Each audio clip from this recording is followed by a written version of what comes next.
Hello everyone, welcome to Law Exchange Daily Hindu News Analysis. Today we will be discussing some important articles that appeared on 18th May 2020. So small announcement, online live general studies prelims cum mains 2021 batch admission started in Law Excellence.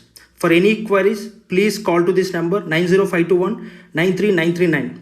We have our branches at Ashoknagar and Madhapur in Hyderabad and also a branch in Bangalore.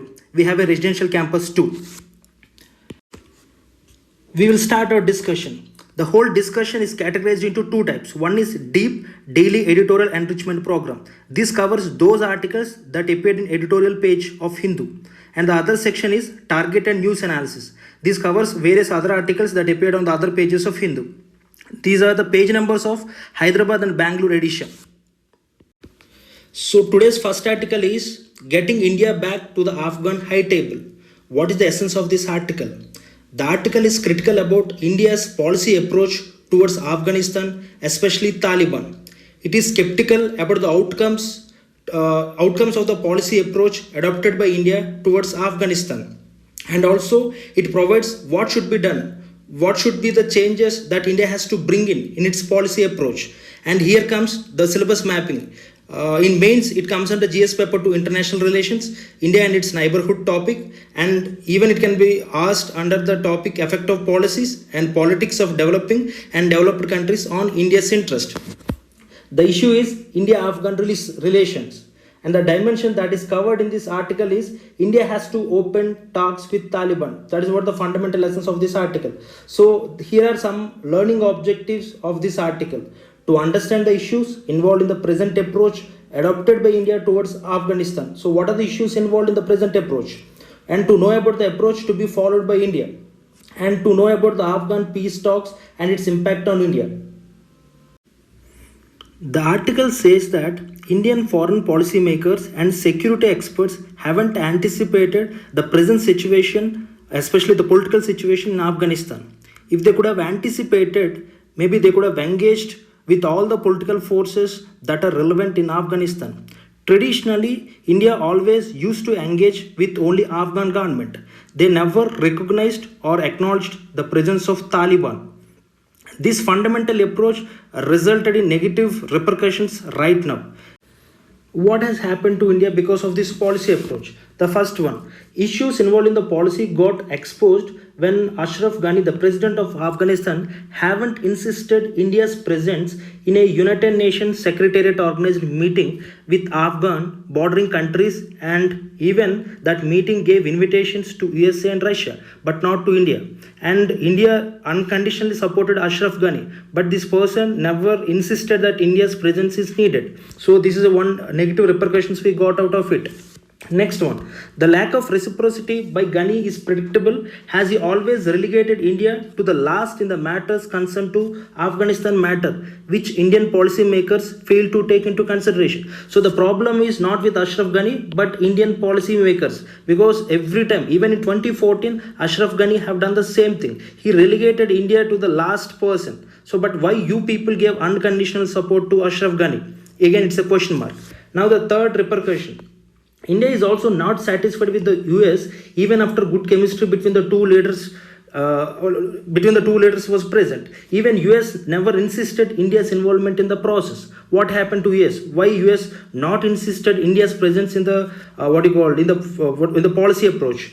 Now this is because of the divergence of India's interest with that of US.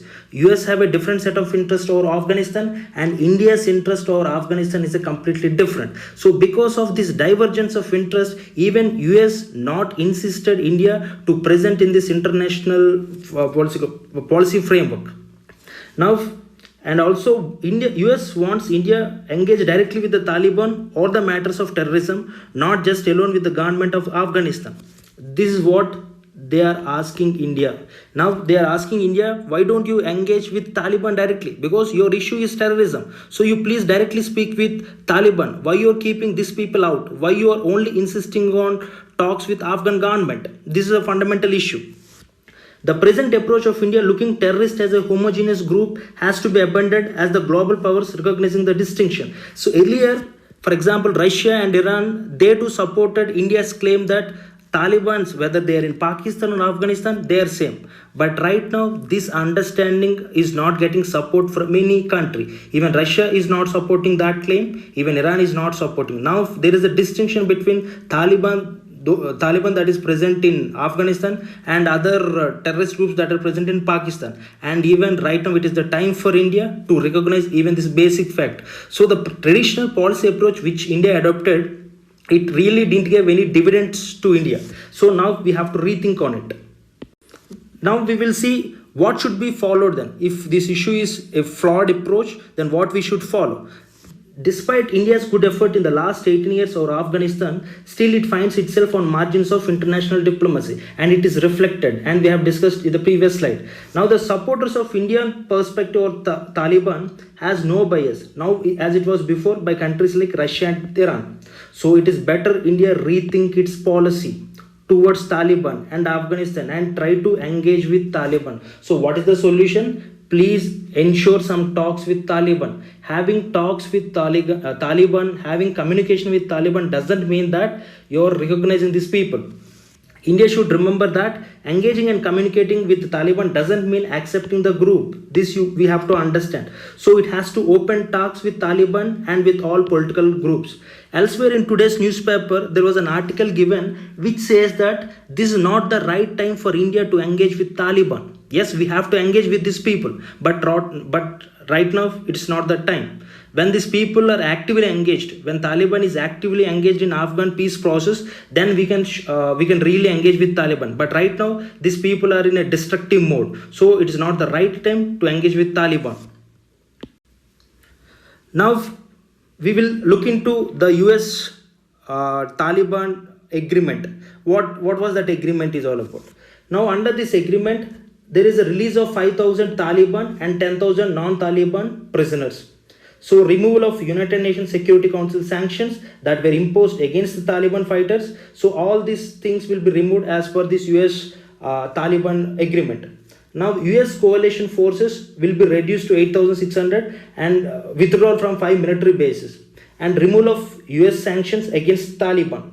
And the other thing is expected completion of US Taliban agreement, full withdrawal of US troops in 5 military bases. So these are some important provisions of US Taliban agreement.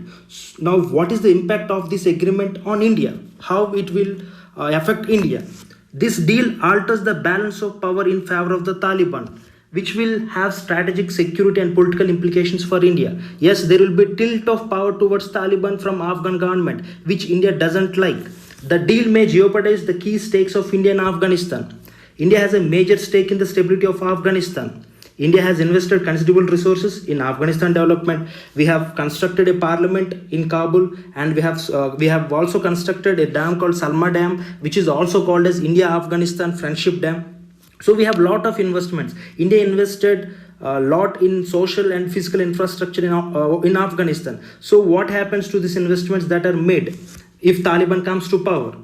As increased political and military role for the Taliban and the expansion of its territorial control should be of great concern to India, since the Taliban is widely believed to be a protege of Islamabad. This is what the important assumption India have, why it tries to distance Taliban. It feels that Taliban is a puppet of Pakistan. Okay, as Afghanistan is the gateway to Central Asia, the deal might dampen India's interest in Central Asia. Stability over Afghanistan is very much important for India to access Central Asian resources. So geostrategic importance of Afghanistan is very high. Withdrawal of US troops could result in the breeding of the fertile ground for various anti-India terrorist outfits like Lashkar-e-Taiba or Jaish-e-Mohammed. These busy groups again comes into picture. So these are some fundamental issues or fundamental impact of the deal on India. Now we will look into the second article. Labor rights are in free fall. Now what this article is trying to say? The article is criticizing the recently passed ordinances by UP and Madhya Pradesh government exempting application of labor laws.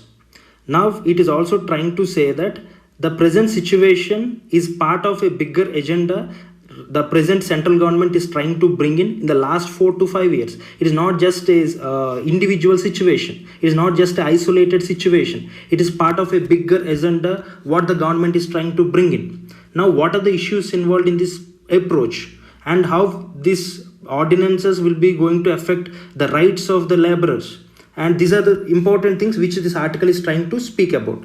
Now we will try to look into the syllabus mapping. It comes under mains GS paper 3 Indian economy. It can be asked issues related to mobilization of resources, growth and development, and employment. And also it can be asked in mains GS paper 2 with regarding government policies and intervention and the issues involved in its design and implementation.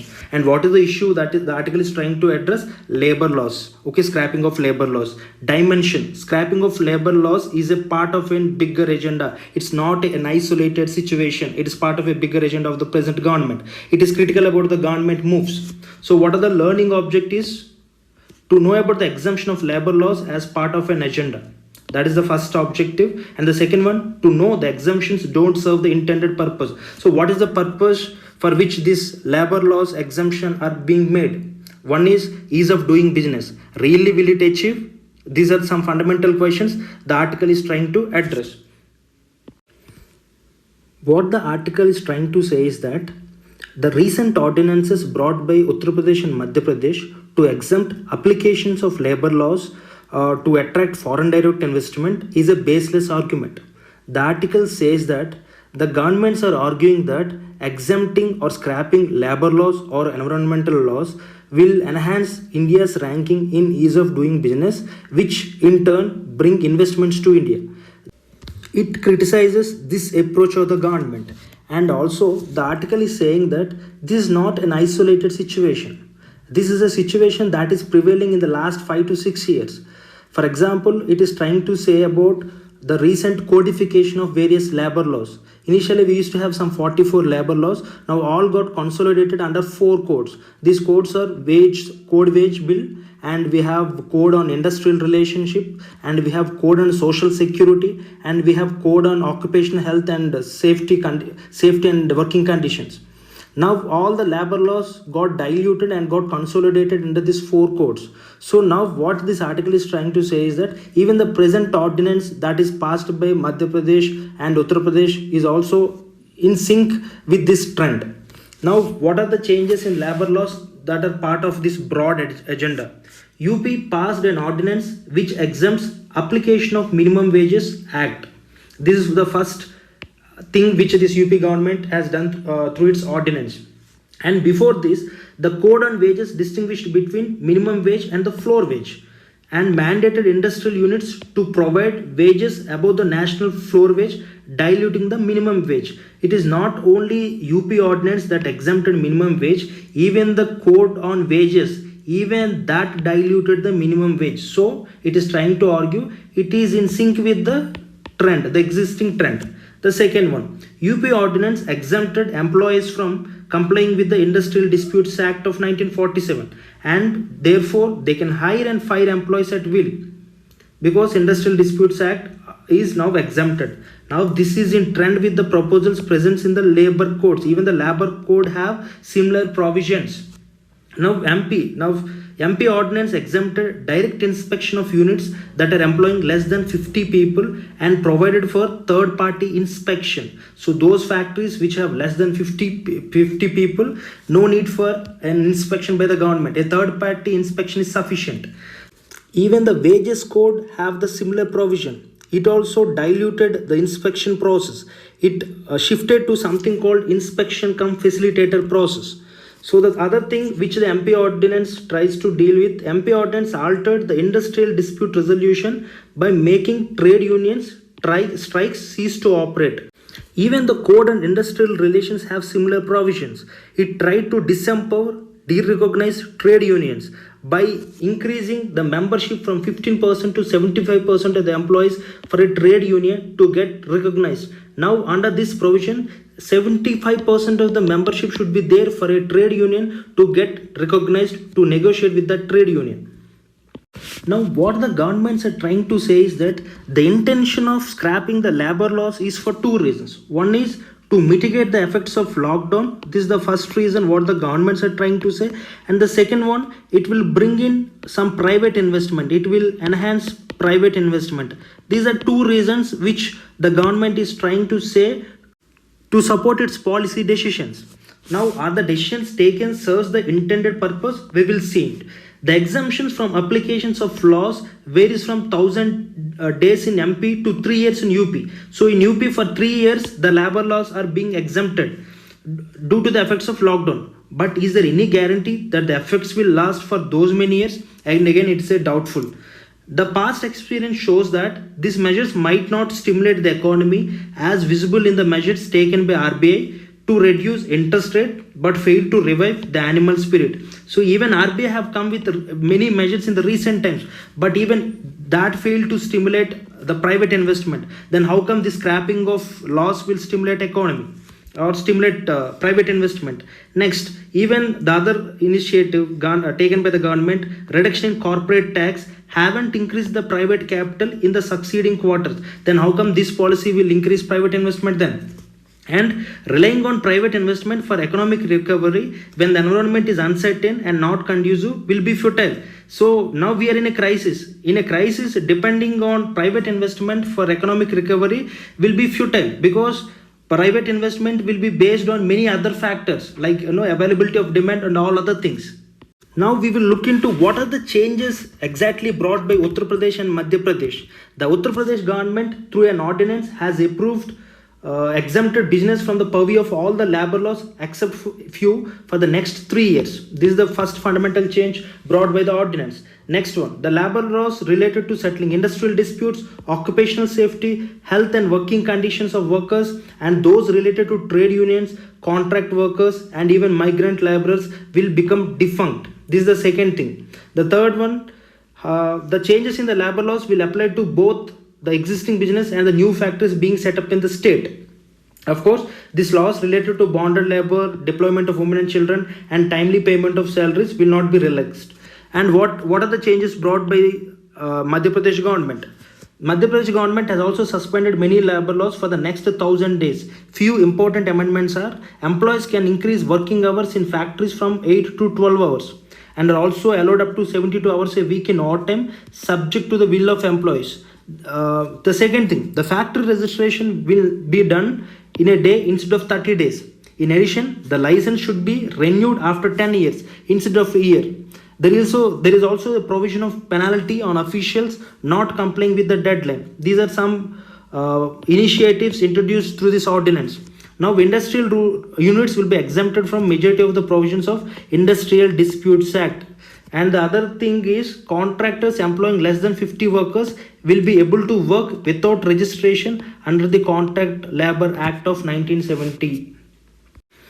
Now we will see some important provisions of Labor Code on Wages and Industrial Relations Code.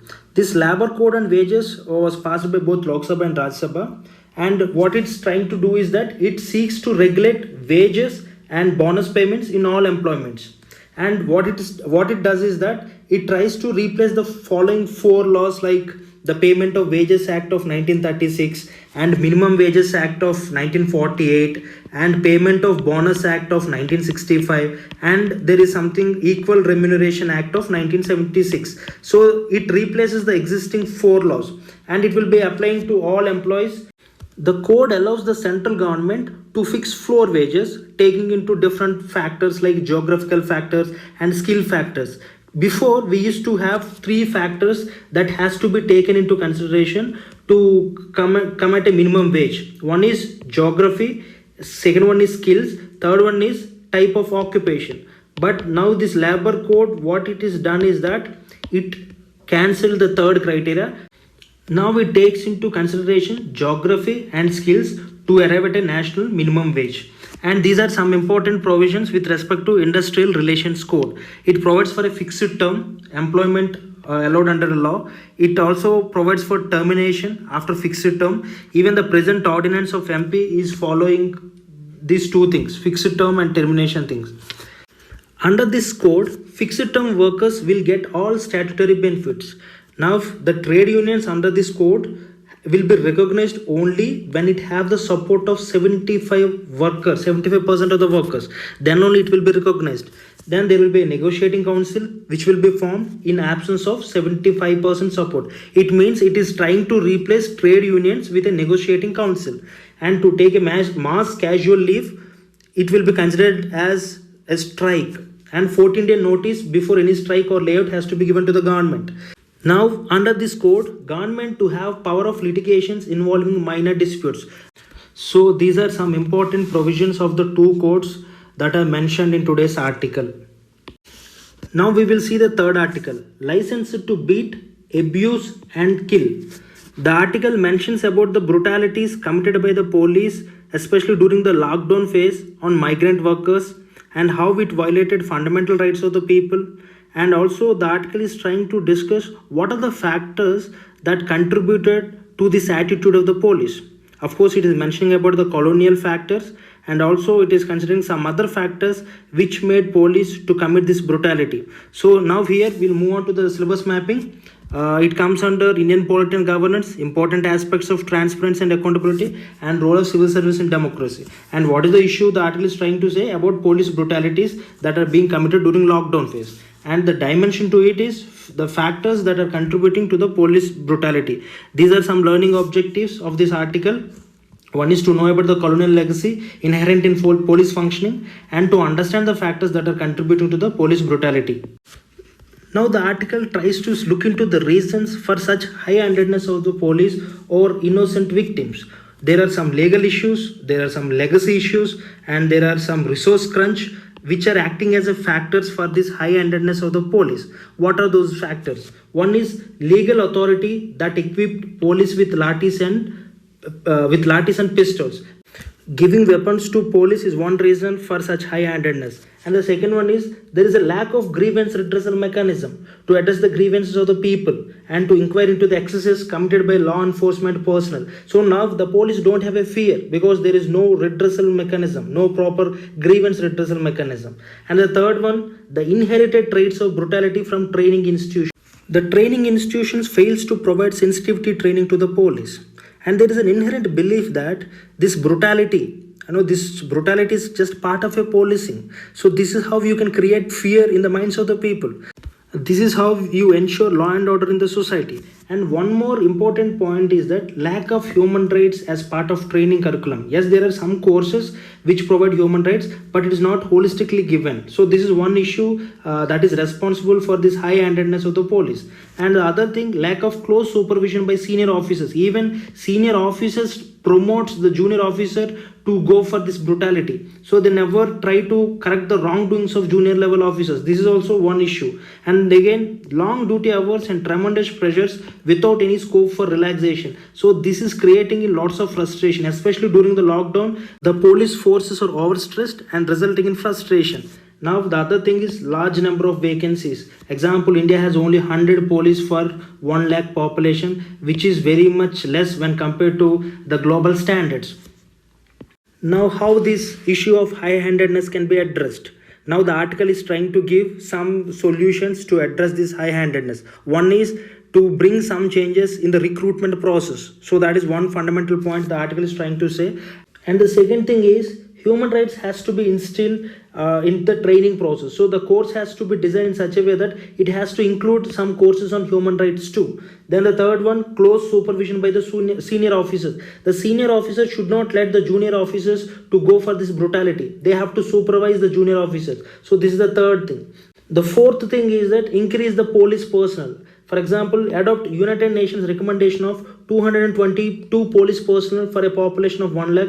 And the other recommendation is that engage policemen in persuasive methods instead of using batons or lathis. Now we will look into various committees and commissions that are constituted to look into police forces functioning, and they also provided various recommendations to bring in police reforms. For example, the first commission, National Police Commission 1977 and 81, and this commission is also called as Dharamveera Commission, and very important commission in police reforms. For example, some of the recommendations made by National Police Commission are like A police station must register FIR though the crime has not taken place in its jurisdiction. This is one of the important recommendation. And later they can transfer the FIR to the concerned police station if necessary. Okay, this is one of the important recommendation. And another important recommendation is that it asks the police to reduce the usage of third degree methods. These are some important recommendations of National Police Commission. Then we have a Riboria Committee, which was constituted in the year 1998. Then in 2000, we have Padmanabhai Committee to look into police issues, various matters of police functioning. So these are some committees in 2020, in 2002 and 2003, we have Malimata Committee. Then we have Police Act Drafting Committee in 2005. Then in 2006, Supreme Court gave important directions, 7 important directions in Prakash Singh versus Union of Indian case. These are the 7 directives given by the Supreme Court in Prakash Singh case. For example, the first one, constitute a state security commission. What for? This is to ensure that the state government does not exercise unwarranted influence or pressure on the police. So to prevent political intervention in police functioning, so there needs to be something called state security commission. And the second one, the fixed 2-year tenure for DGP, and also the DGP has to be appointed through a merit-based and a transparent process. This is the second directive given by the Supreme Court. And the third one, 2-year term for SPs and station house officers. And also it has to separate investigation from law and order functions. And the fifth one, it has to set up a police establishment board, a very important board.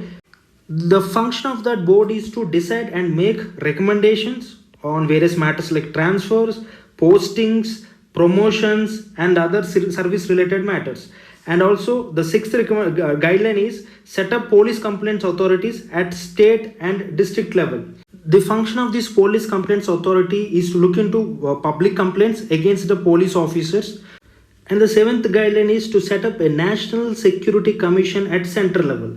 And what is the function of this? It is to prepare a panel for selection and placements of chiefs of the central police organization with a minimum tenure of 2 years. The intention of these guidelines is to bring professionalism and autonomy in the functioning of the police, and also to ensure accountability in the functioning of the police.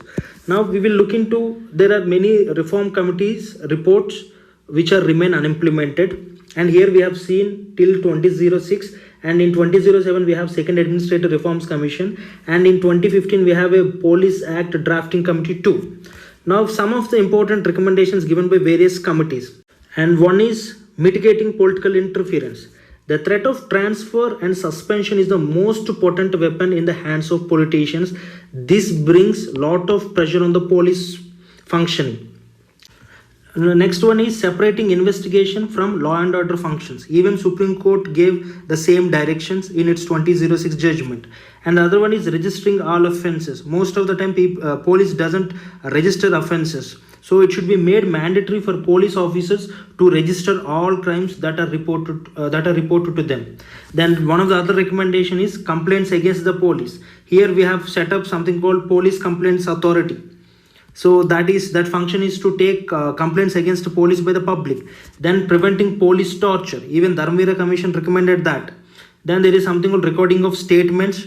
And one of the important recommendation is dealing with the weaker section. So there needs to be some special investigation cells should monitor cases of atrocities against SC, ST and women. And they should be combined with special measures to reverse the frequent failure of police to register complaints against upper caste.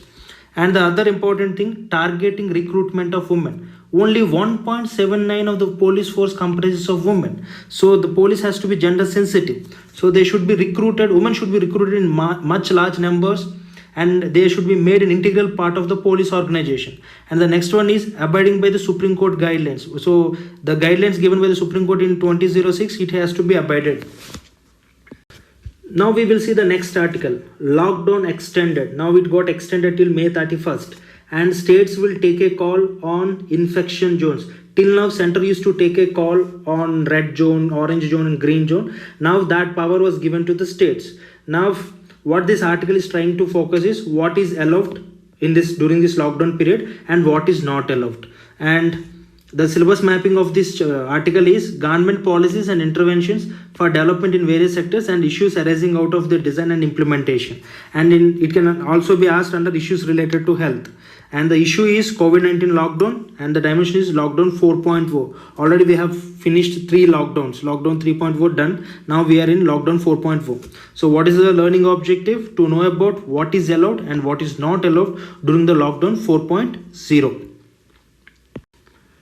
Now, what are the relaxations given under this lockdown? So, here are the list of permitted activities for the 4th phase of the lockdown as notified by the Ministry of Home Affairs. So, these are the things which are allowed. These are the things which are not allowed. In the category of those things which are allowed, buses, auto rickshaws and cabs are allowed. And all shops except those in malls and containment zones can be opened. And weddings with not more than 50 guests are allowed. And funerals with not more than 20 people also allowed. Barber shops and salons are also allowed. Many people are waiting for this. Yes, even barber shops and salons are opened. Restaurants are open, but only for takeaway. Now you can't go and sit there and eat. Now cab on 33% strength in offices removed. Work from home to be encouraged. Social distancing and staggered work hours to be allowed. Till now we have a cap on 33% strength. Now in the lockdown 4.0 this got removed. Now interstate government of vehicles to be decided by states mutually. Now central government allowed for interstate movement of vehicles, but now it is left to the states to decide. Delivery of essential and non-essential items allowed through online shopping platforms. Now online shopping platforms can deliver both essential as well as non-essential items. Now what is not allowed? Metro, air and rail services except those allowed with special permits. Schools, colleges and malls. Okay, this very important thing. Schools are not allowed to open. Colleges are not allowed to open. I think even coaching centers are not allowed to open. Religious and political gatherings are not allowed.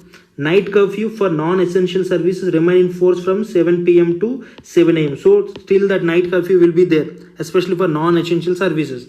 Now vulnerable groups like those above 65 years of age, pregnant women and children below 10 to remain at home. So for them, there are some restrictions. And wearing of mask is compulsory in public places and workplaces. Now it is made mandatory of wearing masks. Now states can decide the delineation of zones into red, green, orange and containment zones. So these are the things which the lockdown 4.0 is trying to address. Now we will look into this article. Center throws open all sectors to private players.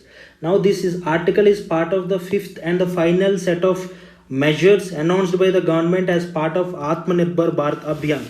Now the syllabus mapping for this topic is, it comes under government policies and interventions for development in various sectors and issues arising out of their design and implementation. And also it can be asked under main GS paper 3, Indian economy and issues relating to planning, mobilization of resource, growth, development and employment. So what is the issue involved? It is about COVID-19 and about the 5th tranche of stimulus. So the learning objective is to understand the measures taken by the government as part of this 5th tranche. Now we will look into the various announcements that are made as part of this final dose. One is regarding health. It tried to increase the public spending and especially in primary health sector, and it also tried to increase infectious diseases hospitals and public health labs to be set up in all districts. These are 2 important announcements that are made as part of this last dose. And regarding disinvestments, now government is trying to move towards privatization. Regarding disinvestment, public sector firms in non-strategic sectors to be privatized as part of these announcements. There was a demand from the states to increase their borrowing limits. So now central government accepted that demand. Now borrowing ceiling raised from 6.41 lakh crore, which turns out to be 3% of GSDP, to 10.69 lakh crore, which turns out to be 5% of GSDP. And only a quarter of this hike is unconditional. Rest are linked to reforms in specified areas. So conditional borrowings are allowed to the states. And we have seen that in the last 1 month, lot of migrants have moved from urban areas to the rural areas. To provide income to these people, now government increased allocations that are made to NREGA. So what is that? NREGA's allocation hiked by rupees 40,000 crore to fund 300 crore person days. Regarding industry, some announcements are made as part of the 5th dose. And due to this COVID-19, there are chances of many enterprises to become default. To prevent these firms from getting defaulted, now government came with a solution that it suspended the application of insolvency and bankruptcy code for 1 year. Now we will look into the various announcements made by the finance minister as part of Atmanirbhar Bharat Abhiyan. The first tranche of announcements focused on MSMEs, employees and taxpayers for infrastructure sector and covered financial sector. And regarding small business, what the government announced is that rupees 3 lakh crore collateral free loans will be given, and these loans will be guaranteed by the center to the banks. And next there is something called principal repayment moratorium for 12 months is given, and new definition is given to MSMEs by taking investment and turnover into consideration, and it scrapped the earlier distinction between manufacturing and services sector. It also made some proposals with regard to non-banking financial companies. For example, it announced 30,000 crore special liquidity scheme for NBFCs, housing finance companies and microfinance institutions to get the debt capital from primary and secondary markets. And also it made some announcements with regard to electricity distribution companies. Due to the slump in demand from the industrial consumers due to the existing lockdown, the electricity distribution companies are stressed and they are not in a position to pay the dues to generation and transmission companies. To address this issue, the government released 90,000 crore to these distribution companies. Now, regarding the employees, the government offered to pay 24% provident fund for those earning up to 50,000 per month as salary and working in units that employ less than 100 workers. So this is an important announcement made. And regarding financial sector, 45,000 crore partial credit guarantee for NBFCs is given. So these are the first announcements made. Now we will look into the second tranche of economic stimulus and what are the important announcements. These announcements are aimed to benefit migrant workers. The first announcement is free food grain supply to migrants for the next 2 months, and 5 kg of rice per family and 1 kg of channa for all those people who don't have who are not part of NFSA, National Food Security Act, and who do not have these ration cards. For them this 5 kg of rice will be given. And the government also came with a proposal that 100% coverage will be done under One Nation One Ration Card scheme by March 31st 2021. And it also mentioned about affordable rental housing complex for migrant workers and urban poor in cities. It announced 5,000 crore fund for street vendors. And other announcement that are made are there is an interest subvention support of 2% for those loans taken under Mudra's issue loans. Okay, next there is something called 3,000 crore additional emergency working capital that will be given for farmers through NABARD. And it also mentioned something about 6,000 crore employment push using compensatory afforestation funds. Now we will look into the third tranche of economic measures that are aimed towards agriculture and allied activities. The first thing is it set up 1 lakh crore agriculture fund for farm gate infrastructure to ensure better supply chain. And also it allocated some 4,000 crore for herbal cultivation in India. And another important announcement made was amendment to Essential Commodities Act to deregulate 6 products like onions, potatoes, edible oil, cereals, pulses, oil seeds. The act came into being during the times of food security and famine, which allowed the states to prevent hoarding of the essential items. However, this act became a hindrance in the supply chain, affecting the food processing sector. Now government want to deregulate import some products from Essential Commodities Act. Then also other reform is to bring a federal law to abolish interstate trade barriers and to end the monopoly of agricultural produce marketing committees, so that it will benefit the farmers with competitive prices and by providing choices to the buyers. And also there is an extension of Operation Greens to all fruits and vegetables. What is this Operation Greens? It is nothing but a price fixation scheme that aims to ensure farmers are given the right price for their produce. Right now it is applicable to 3 crops. One is tomato, second one is onion, third one is potatoes. There is also one more announcement, the launch of National Animal Disease Control Program to tackle foot and mouth disease. So these are some announcements that are part of this third tranche. Now we will look into the fourth set of announcements that are made. These announcements are majorly focused on structural reforms in various strategic sectors like coal, mineral sector, defense, civil aviation, power sector, space and atomic energy. The reforms mostly focused on indigenization of defense production by banning the import of some weapons and platforms and commercial mining of coal sector and easing the restrictions in airspace and also allowing private players in space and atomic energy sectors. So mostly these reforms are structural reforms that are focused especially in strategic areas. Now we will look into the next article. Over 42,000 under trails released. What is the article speaking about? It speaks about an institution called National Legal Services Authority, which intervened to release some 42,000 under trial prisoners on parole so that to decongest prisons during the COVID-19 pandemic. So what is the syllabus mapping here? It comes under social justice, issues related to health, and also it can be mapped under statutory, regulatory and various quasi-judicial body because NALSA is involved here. So the issue is about COVID-19 pandemic and effects of pandemic on prisoners.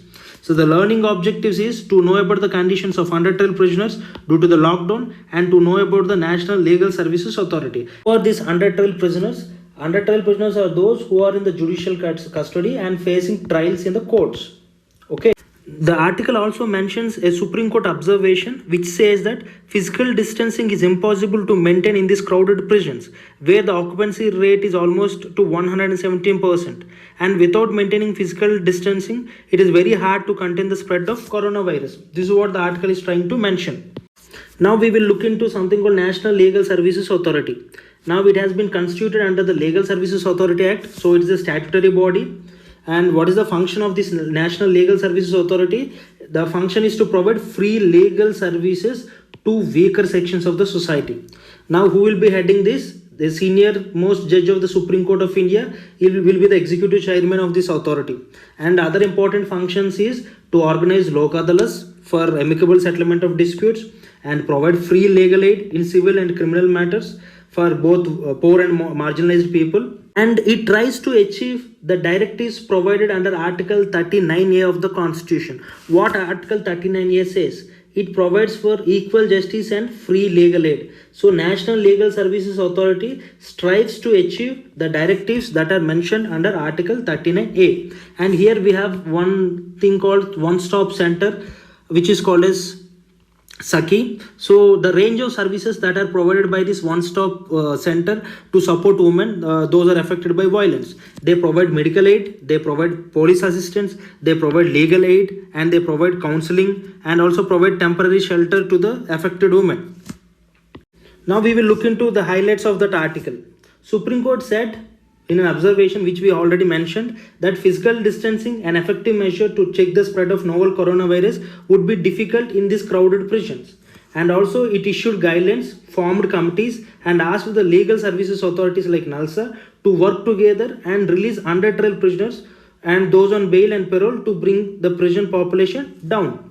42,529 under trial prisoners were released to decongest prisons during the COVID-19 pandemic.